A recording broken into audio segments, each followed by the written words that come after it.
प्रज्ञाशील करुणा करा महिमा तुझा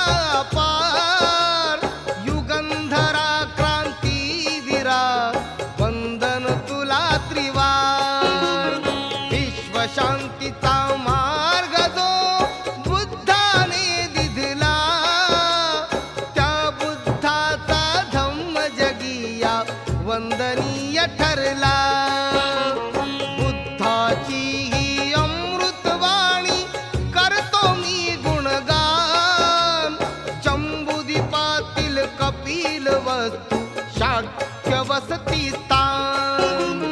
शाक्य कुळातील शुद्धोधन गणनायक तो महान महामाया अन प्रजापती या दोघीही